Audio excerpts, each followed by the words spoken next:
El cümle eşhası ki Resulullah sallallahu aleyhi ve selleme iman getirttirir bir alimi Yahudi, onun adını Zeyd ibn Su'na diye. Ola ki Allah tebarek ve teala irade ediptir Hazreti Zeyd ibn Su'na'nın hidayet etmektige. Ola ki Peygamber Aleyhisselam Medine gelenne, Medine'de Peygamber Aleyhisselam avvalkı görenne, şonun yüzüne tamamen Peygamber'in alamatlarını ki avval Tevrat'ta, İncil'de alim Yahudiler okuyupturlar, şonu diye men gördüm diye. Ama iki tane alamat kalıptı ki şonu men ameli suretinde görmeliyim. Bu da şundan görüp olacak zaten. O ne? Peygamber ahir zamanın peygamberi ki şunun kitaplarına geliptir. Bir alamat şey, şunun yumuşaklığı, şunun gaharına kalıp geliyor. Ve bir de hayta bir adam şunun edebi, bir edebiyette şu da saat yine de şunun yumuşaklık koyuyor diye. Meş iki tane sıfatı da diye azmayış etmeyen yerine eğer hak peygamber olsa ben kabul edecek deyip duran adım yankı. Zeyd ibn Su'na diye şondan yemen bir gününe dahi çıktım. Anladan Hazreti Ali radıyallahu anh bilen Muhammed Mustafa aleyhisselam geliyor diye. Kaptalım bir adam geldi. Salam verdi. Ya Resulullah dedi diye. Men nesden dost olanım vardı. Cavan dost olalım. Onlar ben Müslümançılığa çağırdım. Ve onlara aytdım eğer siz Müslüman bolsanız Allah da sizin zindiginizde günün sonunda genişlik verir diye aytdım. Ama şu an öz bilsin yalak yağın yağmanı hoş salih olur. Qah salih olur ya Resulullah. Eğer şolar şu gün kömek edilmese şu açlık delikti yine başlavattan temekim var ya Resulullah İslam'dan yadamasın bana bir kömek etsen men de gidip şolara kömek etsem deyiptir. Peygamber Aleyhisselam kaptanı ödediptir Hazreti Ali radıyallahu anh onu burada bam diyen yalak işaret ediptir onunla ya Resulullah bana bir yalak yok deyip diye. Şonu men kaptandan vardım diye. Ve ayttim ya Muhammed dedim diye.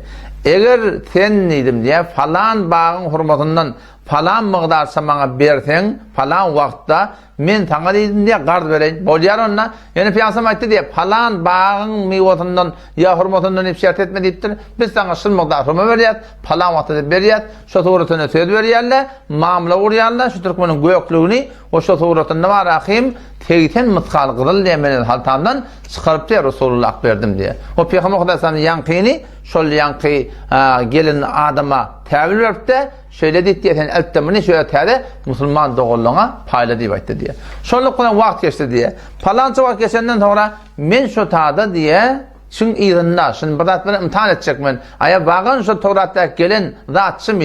Yüdüğünün gözlerinde şol azaccül havacib, qarşılar vardahım kemani, ablecül veç yüdüğüde avadun, vasimun, qasimun, yetela'lu tela'lu qamar. Eyni ayın önürdü yalakır. Avadın adam şol sıfatları ki Kur'an, Tevrat'ta geliptir. Eyni şolun yüdüğü, şon aydılın nadi Resulullah sallallahu aleyhi ve sellem yüdüğünü men gördüm. Emma şol iki tane sıfatı ki men şunu görmeli, onu men amallı görmeliyim diye. Amallı imtihan edecek oldu onu. Vakt geldi diye, vakt geçti diye. Henin men yankı almal vakt gelene bir zinada olup da şundan Resulullah aleyhisselam Hazreti Ebu Bekir ve Ömer ve Osman radıyallahu anh şöyle bilip de zinadaya gelip de zinadan okuyandan sonra divarın kenarına bakıp da Peygamber Aleyhisselam oturdu diye. Mehi iman getirdi de vakt diye. Şundan bir çem bilen bana akınan Peygamber'in yakandan tuttum diye. Yüdüğüm qaharlandırıp hemen algıyım ver vakti boldu.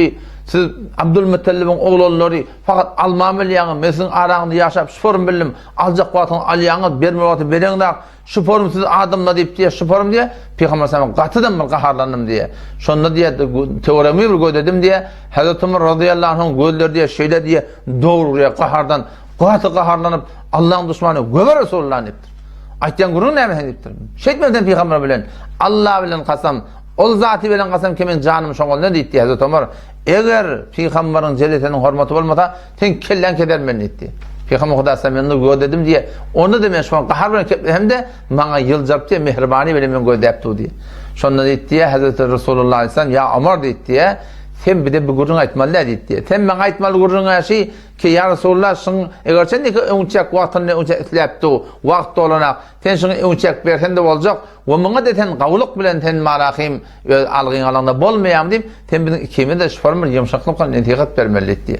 Yani ya Ömer deyip diye tur deyipti. Ne ya Resulullah bar hurmadan hurma va falan yerde şun bergitin berersin ondan sonra 20 sanak yani 80 kilonu erek idafasına bir neme direkli tensin tehdit etme sorusuna korkullığın direkli. Şerim ya Resulullah bolya gözüne şondan geldim diye men ne yankı diye Şoň algyzy mygdarça hurmany diye berdim diye 20 çanka edafe üstüne 80 kilonu erer mutuna koydum diye. Bu näme diýdi diye. Hazreti Ömer'den soratdy. Bu näme diýdi diye.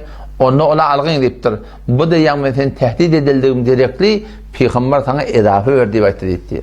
Şondan Hazreti Zeyd diye Hazreti Ömer'e ýüzlen diye ey Ömer men taniýatymmy? Sen kim bolýan? Onda men Zeyd ibn Su'na da Zeyd ibn Su'na şu Yahudi alim, şu Yahudi alim. O sen alim bola Peygamber'e şey diýmekden näme diýipdir? Şu form berhurda etmekden näme diýipdir? Ya Ömer diýdim diye. Mene şeýle Tawratda köp taýtdy gördüm Peygamberin hakynda.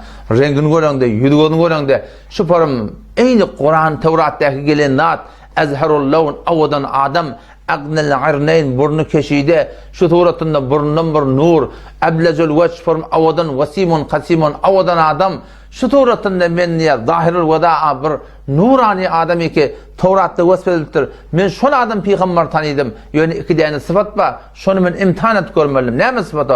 Bir gahar gelenne o tarapdan yumşaklygy gaharna şoň malahym galyp gelýär. Bir de haýty bir adam betreftariyetde şu bilen hoş raftar bolupdy berhurdatye. We men şol gün şu kun edenişim bilen iki sıfatly gördüm. Emma ya Ömer diýdi sen şaýat bol. Kimen Allah'ın Rablygyna, hakiki Rablygyna we din İslamyň haklygyna we Muhammed Mustafa'nın nübüwwetine men iman getirdim. We sen şoňa şaýat bol diýdi. Kimen malymyň ýartyny ümmeti Muhammedin hemmetine sadaka men tarapdan diýipdir. We diýdi, we diýdim diýe ki şeýle sen bilýän ki men nägadar malym eken. Hazreti Ömer radıyallahu anh şonda biraz oýlanıp sen ummatyň hemmetine diýip aýtmadypdyr. Ummatyň hemmetine näje berjekden malyň ýardyny diýipdir. Ummatyň badyhine bolýanna, ummatyň badyhine şondan geldim diýip Peygamber samyanna we men izhar iman edip iman getirdim. We şu sahaba Zeyd ibn Su'na alimi Yahudi inçe mewatlar Peygamber sallallahu hyzmatynda bolup da şu Tawratynda köp jeňlerde bolup ahir jeňge Tebuka barýa hala Allah Taala onu şehit bolupdyr musulmanlar. Inelekem şibr qissaşy qawa adamlaryň gurrun bolanna Allah Taala rahmeti iniye diye. We qawa adamlaryň gurrunlaryna Peygamber öýdüni yaralaryň gurrunny bir de olakon noktalar bar. Şu da aslında nokta ne musulmanlar wada alimi Yahudi fakat Peygamber diýip duran adamyň zahirini allanmapdyr. Fakat zahiri görende atlarında hakiki Peygamberden anlanmapdyr. Belki amalyny ödäpdir musulmanlar. Aya amaly da şu ýerlerde atlaryň jor gelýärmi? Şu konu musulmanlar biz öz aramızda ne kadar var ahim bir Peygamberin doğanını giyip de var ahim doğanını meňde Peygamberin tellerini taqqalyny var ahim şu Tawratny meňde şolp var ahim din diýanatyň üstünden diniň tertine geplen ahim bolalar var. Hemmeti diýmek aýtjak bolýanym haqqani ulamalyň ýyny tutsun.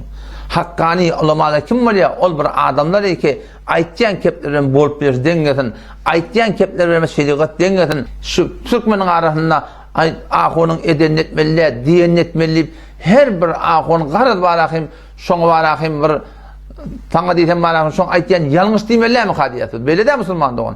Ihtiramlaryny saklaň, syýlagyny saklaň, hormaty saklaň, emma haqqani ulamalyň ýyny tutsun. Her kimiň amalyny ödäň, aýa şeriata örämi, aýa kitabe örämi, hemmeniň tiýde hormatyny saklaň.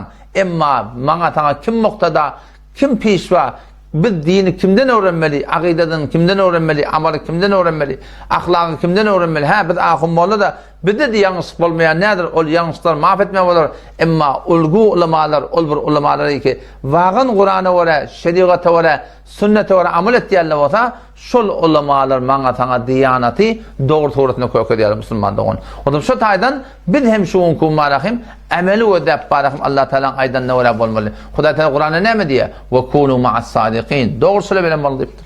Aýtjan kefilen bolup berýär deňgediň şole bilen bolun, şolardan öwrenin, şolar bilen otursun, şolar bilen otursun diýip Hudaý Taala hukm etdi musulmandygyň.